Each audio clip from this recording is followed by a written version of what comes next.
What's going on, Dark and Darker fans? Hat here, bringing you a new video today. This one's a little different than normal. What I want to talk about is the 5 things that can be improved, the top things that can be improved with Dark and Darker. You may be asking yourself, who's this old man with a hat on and what does he bring to the table when it comes to this conversation? I'm just a regular dude who's been playing a lot of games recently. Some of them were very disappointing.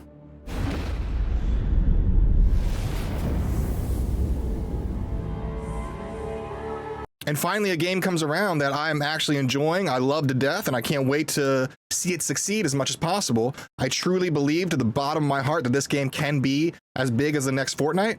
And in order for it to get there, I think these 5 things are the top issues that need to get resolved. If you agree with me, hit the like button. If you disagree, let me know why. If you think I missed something, please tell me. We're going to go over the top 5 things, and then afterwards we'll talk about a few other ideas I have for some smaller topics, but not a big deal. I don't want this to be a rant thing where I just rant like an old man about this and that. So we're going to just get into it. Let's go. Let's get moving. Hope you guys enjoy. 11. Coming in at number 1, and then probably the most controversial, is this game needs to get on Steam. There's a few reasons that I fully believe in this, and I'm not a developer.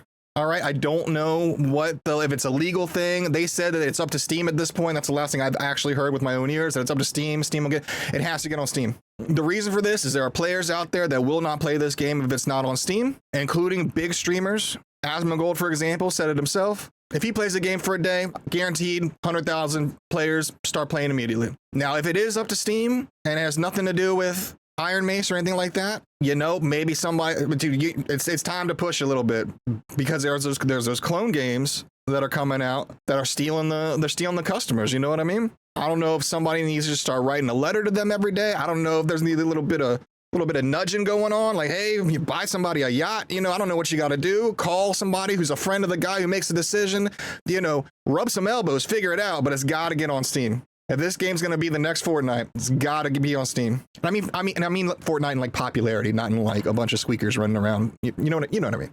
Number 2, less balance, more content. Okay, I understand balancing's important. Right now, if you go into the Discord for Dark and Darker, everybody says this class is busted. It needs to get nerfed. And it's a wide variety of classes. I personally say Ranger, but when you have every class that is under scrutiny, that means it's probably balanced, all right? There's never going to be a perfect solution. There's always going to be something that either is logistically out of balance or just, you know, a lot of players just don't like. But regardless, there's always going to be players that aren't happy. That's just how it is, you know? But I think a lot of players are getting upset that we're putting out balances and balances and balances. And I mean, we don't even have the skill trees done yet, right? So once you do the skill trees, you're gonna have to rebalance the game anyways. Once you add a 3rd floor to the dungeon, you're probably gonna have to rebalance some stuff anyways, right? Like, let's get the content out, right? I think everybody here can agree with like more dungeons, more bosses, more different mobs. And I think we'd all rather have that than nerfing the bard once again, right? The 3rd thing that really comes to us players that play this game, both constantly and the casuals, is any change that happens in the game. Most of them, not all of them, most of them change the economy. And when that happens, you need to do a wipe. All right. So I don't know if the solution there, because even announcing a wipe screws the economy over. People that, you know, have been busting their butt to get their inventory up, and we can't just store infinite stuff in our inventory. If we could store gear infinitely, we wouldn't care, because, you know, the currency we have wouldn't be devalued. But we have to store currency like gold bars in order to keep our inventory space good. And then next thing you know, we announce wipe. Guess what? They're worthless now. Literally less than 10% of their value. So I don't know if that means, you know, have the wipe scheduled monthly. That works for me. I don't know what a good number. Put in the comments below what the number is. That's the correct number. But there was a time where they would keep legacy gear in the game, but nerf future drops. For like a pair of boots used to be able to roll +3 attributes, and then all of a sudden they got rid of that. But if you had it, oh well, now it's worth millions because you can't get it anymore. They kind of cracked down on that specific issue, but in general, if they make a change that affects the economy, you got to wipe it. You got to wipe it. That's just fair. All right, it's not fair because I play the game 8 hours a day. There's players that play 2 hours a day. It's not fair to them that I'm able to recover from those things, but they can't. You know, they log in once a week, a couple times a week, 3 times a week, maybe just 2 hours a day, whatever it is. And the few gold bars they've been saving up so they can get a badass kit are now worthless. That hurts, bro. That's gotta hurt. Number 4, trading. Trading has to get better. I'm sorry. I get it. They want to keep it like the old days where it's, oh, you know, it's simple. You know, I get it. I kind of like how it's very personal, but it's so jank. And, I play a dual wield fighter build a lot, and I can only use a leather cap, right? I have to go into the fighter trade. I have to go into the rogue trade, the ranger trade, just to look for a leather cap that's a decent. And I can't look at all three at once. I just go back and forth, hoping I don't miss one. It's not 2003 anymore, guys. We're not JSPing anymore. I get it. You're trying to be like Diablo 2 JSP, I guess. I'm not saying auction house is the best way. I know they said they're not interested in auction house. I get it. I just can't think of a simpler way to solve the trading issue aside from an auction house, honestly. And just to add on to trading, give us a shared stash tab so we can find something cool for our fighter on our warlock and transfer it to our other characters. Come on, man. What are we doing? I feel horrible for the one guy whose friends don't play the game. He doesn't have anybody to help him transfer to his other character, so that his other character he can have fun playing something else. Like, make it so we can do that. Get a shared tab in there. Make the shared tab. I don't know. You have to be level 20 to unlock it or something. But get it. What are we doing? What are we doing? Come on. It's funner that way. Number 5, and also very controversial. The game needs an anti-cheat. Not just any anti-cheat. It's got to be an AI anti-cheat. The game needs eyes on players in lobbies, watching, looking for specific tactics. There is the anti-cheat, the technology for the AI anti-cheat is available. It's working. It can be implemented. Sure, it's going to be a big learning curve for the development team to be able to learn that technology. I get it, but there's not enough resources to actually stick a mod in every game and have them watch players. Like, that's not gonna, they're not going to be able to pay people on the staff to actually physically do that. It's got to be AI. We got to knock down on some of these, Chinese groups that are just running in, DDoSing servers.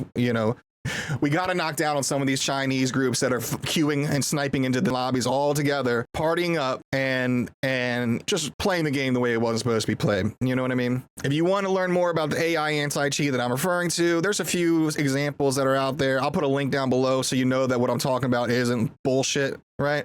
All right, and now I just want to talk about the little things that I think would actually really improve the game, but it's not make or break, right? The game does need to be new player friendly. And what I mean by that is it sucks because I've done it. I've started new characters at level 1 way late in the season. And without the skills, without the gear, you get rolled, especially in trios. Solos, you can kind of get away with it a little bit. Trios, you get rolled. But even solos, I was getting rolled. There's nothing you can do. You don't have perks. You don't have gear. You get rolled 100%. They did the blue gear restriction. Didn't work. It was stupid. You can still get best in slot with blue gears, and it just made purples useless because you couldn't bring them in.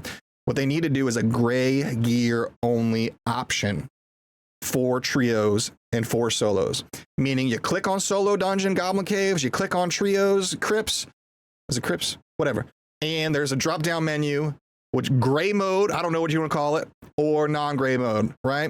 And it restricts the gear to gray. Now what that means is you can still go to the merchant, you can buy potions, you can buy, your horseman's axe or, whatever weapon, your spell books, right? But it's got to be gray. That way, all the new players have a chance. Whatever gear you find in there, whether it's blue, purple, green, you can wear while you're in there until you get out. And it would make everything a lot more fun for everybody. Obviously, you keep it, and it just make everything a lot more fun for everybody. I think it would really put a skill gap in there. And then once you save up enough gear that you're loaded and you have a full gear set, then you go into the regular lobbies and try, and get sweaty with it against some other sweaty people, right? It just makes sense. I think that's the best solution for the gear disparity, I think, in my opinion. If anybody has any better options, put them down below. But that would be perfect, in my opinion. Another thing is the buff ball meta. I'm sick of it. I think we all are. I think that buffs on other friendly players need to be nerfed.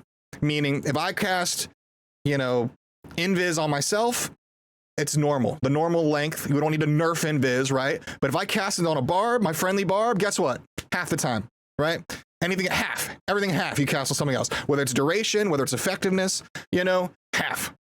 Another thing I want to mention is some spawns in this game suck, all right? Especially in goblin caves. You can spawn at like the middle the bottom floor of the middle zone on the map, you know where the cave troll is, and you have to break the doorway to get out, bro. Somebody can just spawn up there, land on you, and murk you immediately. It is horrible.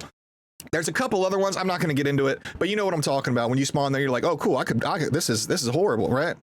Also, that new Goblin Caves map that came out, where it's just like they took the puzzle pieces and just rearranged them, and then now some places just dead end into walls. Get that out of there. That thing sucks. That's horrible. All right, I don't want to rant. I don't want this to go on too long. That's going to do it, guys. If you enjoyed the video, if you agree, if you disagree, if you think, I don't know. I don't do videos like this normally. So if you enjoyed it, I appreciate it. But let me know, man, because, I don't want to do a lot of these, but I feel like it needs to be said. I would love for this to fall into the hands of a dev somewhere. Most likely it won't. I'm whatever. But drop a like, hit the subscribe button, comment down below any concerns, whatever. And thanks for watching, guys. Appreciate it. Love you all to death. See you on the next one. Peace.